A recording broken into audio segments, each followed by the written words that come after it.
dance for joy or lust or anger, and every time Welcome to Sensible Secondhand Classics, the series where we look at nostalgic, practical cars that are over 15 years old that you can buy for a budget of between £1,000 and £5,000. This is a 1987 Ford Sierra 1.6 LX, but is it any good? Should you care? Let's find out, shall we?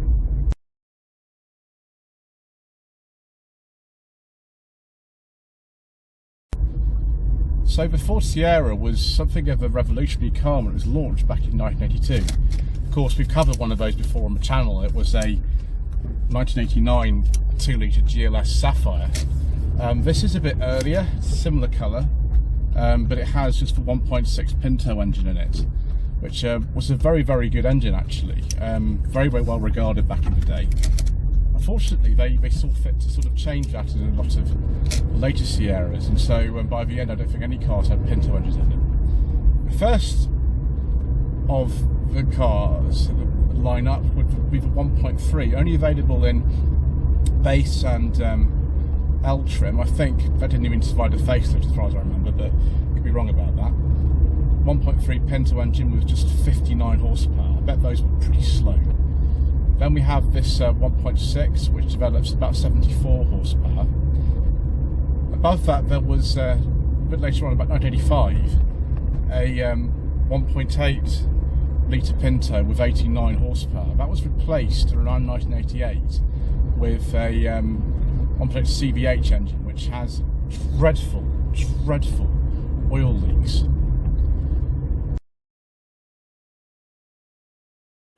1.6 Pinto itself was replaced in about 1991 by a version of the CVH called the CFI, and that was sort of similar power, about 79 horsepower. When we get on to the 2-litre Pintos, now there was a carburettor version about 103 horsepower, and then there was a fuel injection version a little bit later on, about the same time as 1.8 engine came out, with about 113 horsepower. Very early on as well, there was a 2.3 V6. There was a 2-litre V6 in some markets, but we didn't get that. We got the 2.3, and that had about 112 horsepower. So actually, very, very similar in power to the 2-litre Pinto with fuel injection. It's probably what replaced it, to be honest. Cologne V6s are really nice, but they're not necessarily the most powerful engines of their capacity.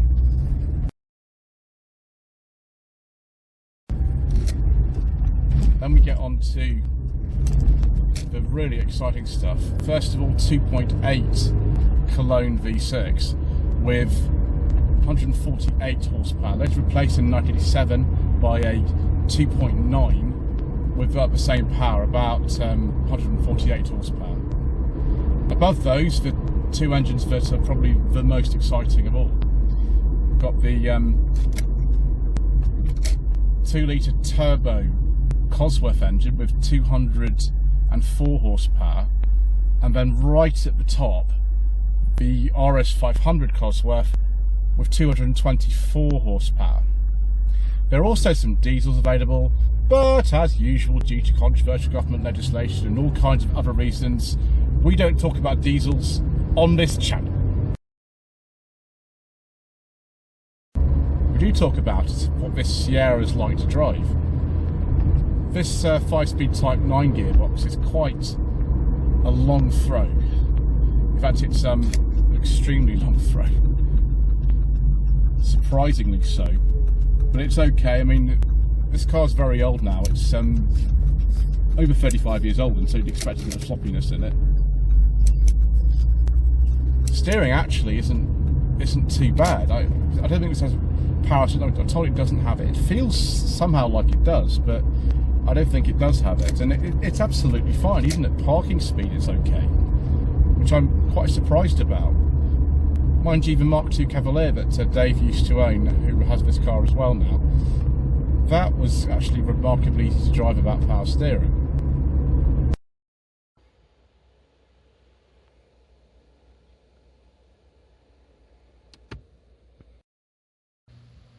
Yes, viewers, I know I'm parked at a bit of a weird angle. It was either that or the mud over there, which didn't want to get in this car because it's in rather nice condition.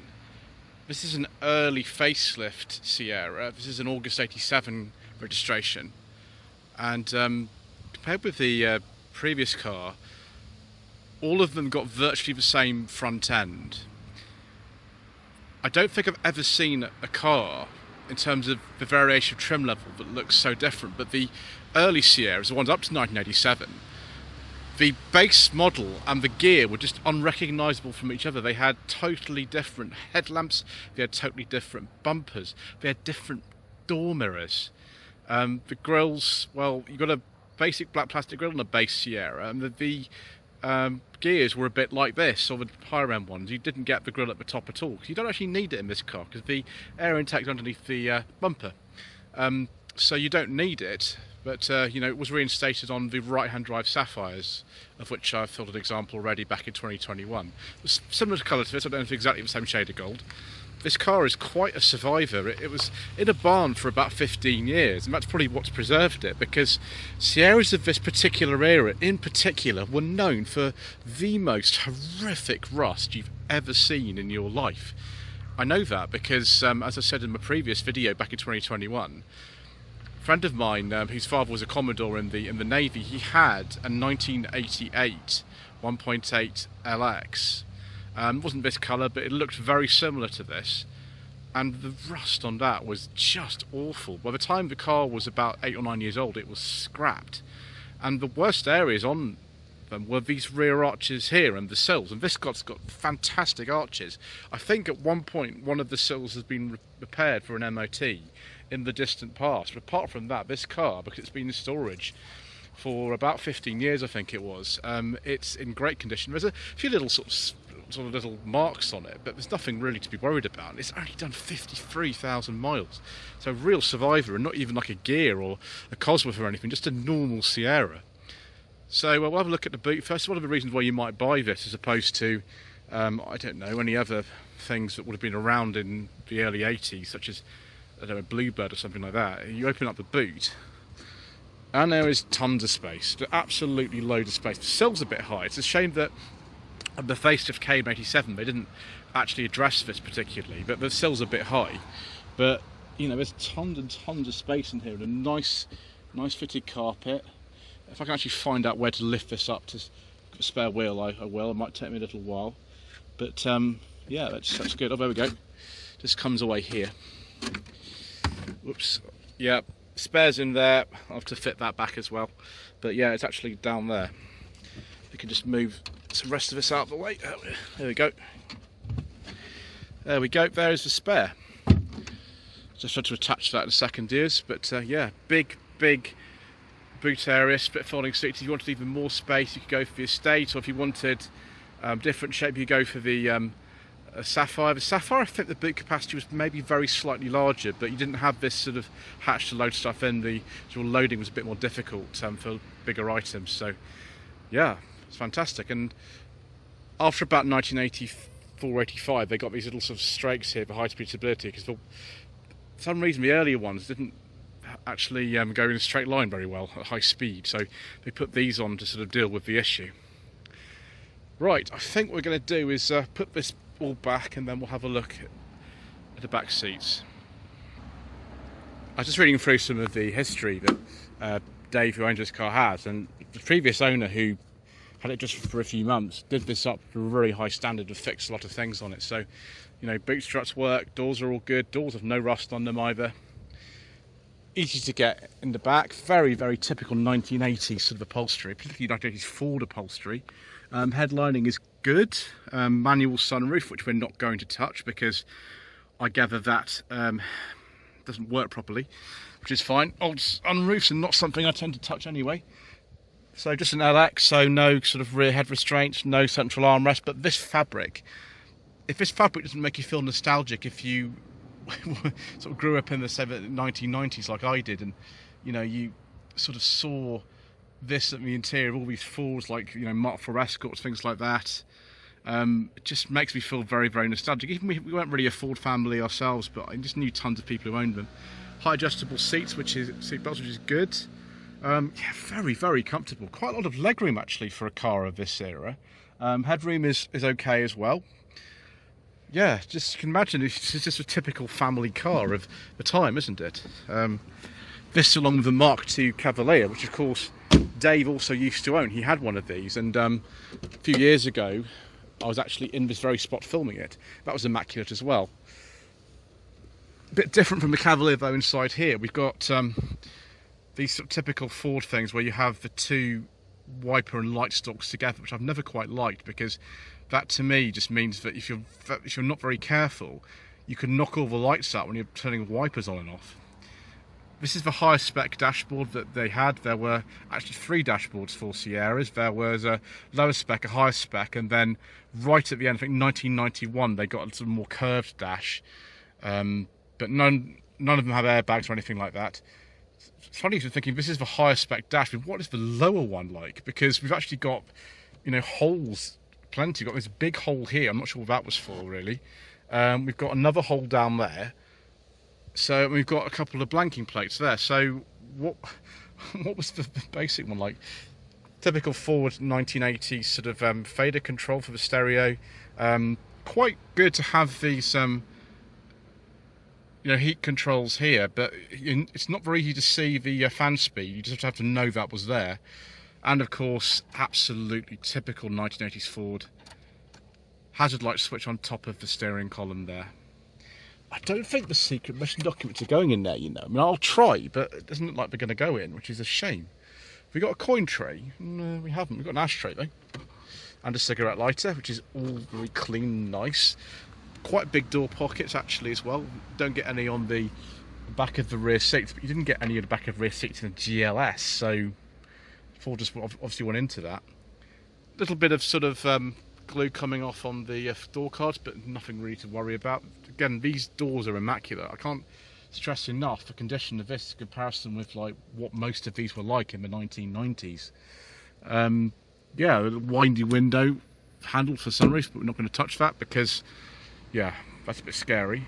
Just a very basic steering wheel. I'm sure if you put a gear or something like that, you get a nicer steering wheel, but we've only, you know, sort of mid-level management here. We're not anywhere near the top, so we haven't got electric windows, we haven't got electric mirrors, we haven't got sort of anything more. I think like just a 4-speaker stereo in here.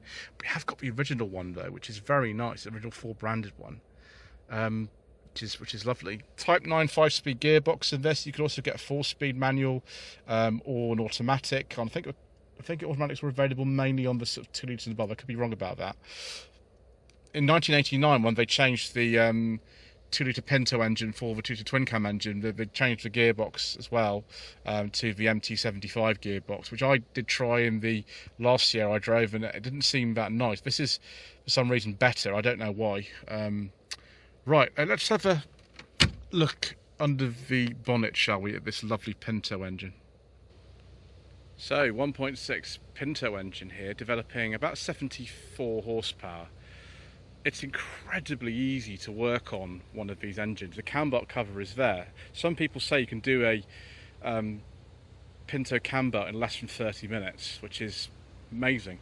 One of the reasons why these cars were so popular with fleets was because they were so easy to work on. Got McPherson strut suspension in the front of here, and then the back got independent rear suspension. Very similar actually underneath to a Mark III Ford Granada. The styling actually of this does remind me of one of those, but this facelifted one. Brake servo right in front of me, which is good. No remote servo here, but everything's just very, very easy to access. Even though it's a cam belt engine, I'm sure, you know, doing one of those as part of routine servicing is pretty easy. Just got to watch for rust on these. Obviously, the main problem with the Sierra is the rust, and the front suspension actually as well. But this one's good. Right, let's go out for another drive, shall we, viewers?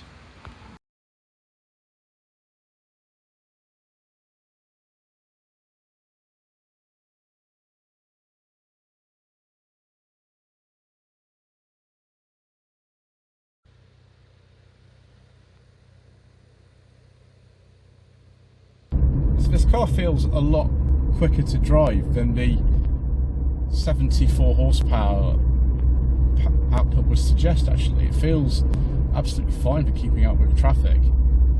If anything, the car is very slightly sort of over-geared, and so actually you go in sort of second or third, and it feels like it wants to go an awful lot faster than the sort of town speed limits. Just got to watch that a little bit. The twin cam version that I drove before also felt like that, but it was far worse. That had the later M275 gearbox rather than this Type 9 though in it. It's very comfortable as well, this. It's surprisingly easy to drive. The Cavalier maybe was even easier because that was an automatic. This is a manual, but it just feels good. The seats are really comfortable. The ride is good. One thing I wouldn't want to do in one of these is have an accident. I've heard like they don't perform particularly well in crash tests for Sierras, so I'm just being very careful in this. But I'm actually really, I've driven a Mark 1 Fiesta, I've driven a Mark 2 Granada, I've driven a Mark 2 Fiesta, I've also driven Mark 3 and Mark 4 Escorts, and in particular the Mark 1 Fiesta and the Mark 4 Escort was surprisingly good, actually. Particularly the Mark 3 Escort. Mark 2 Granada is great too, and the Mark 3, I drove one of those recently, it's a very late one, in 1994. That kind of, I suppose, does feel like a sort of larger version of one of these. I'm just really blessed to have had the opportunity to have a go in this amazing sort of survivor car that's almost immaculate. I'm a very, very blessed man today, viewers. I'm a very, very blessed man indeed.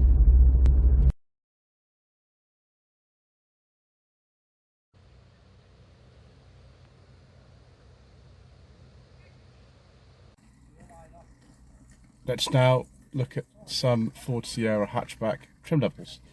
So there was just a base Sierra, particularly before the facelift 97. That one looked as plain could be. It didn't even have a painted grille. And the very early ones, I think, base and L only, had different mirrors from all the other Sierras for reasons I just do not understand. I don't think I've seen another car that has completely different door mirrors. I'm not talking about whether they're painted or not, but completely different door mirrors depending on the trim level. Above the L there's the GL, the Gear, the XR4i, the XR4x4. Later on the LX, GLX and GLS came along as well.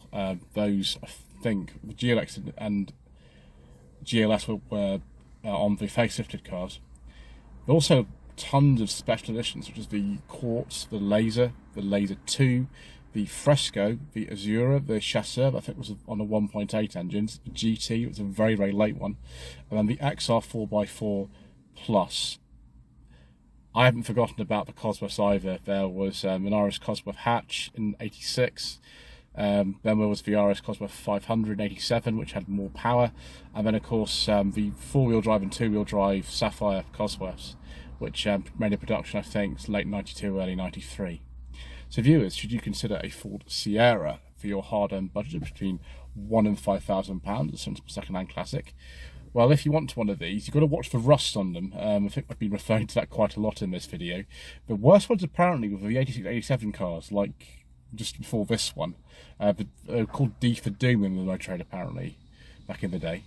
You also have to watch from the 1.8 CVH engines for terrible oil consumption and dripping oil everywhere, which is what my friend's father's car did. The car used to drip oil just absolutely everywhere apparently when he was at work. He had to sort of bucket under it eventually because it was horrendous. The twin cam engines, which came in 1989, apparently they have timing chain issues and all kinds of other issues, and they're not the nicest cars to drive, to be honest. I was driving one and it wasn't very good. I mean, this hasn't apparently got power steering in it or something. This is a much easier, nicer car to drive. I don't know why that would be. Then worn front suspension as well can be an issue with Sierras. But there we are, viewers. Yes, I'm enjoying my nostalgia today. I have driven a lot of 1980s Fords now, and I've enjoyed all of them. Been just some really, really good cars. The Sierra, a little bit flawed in some areas, but generally, yeah, pretty good.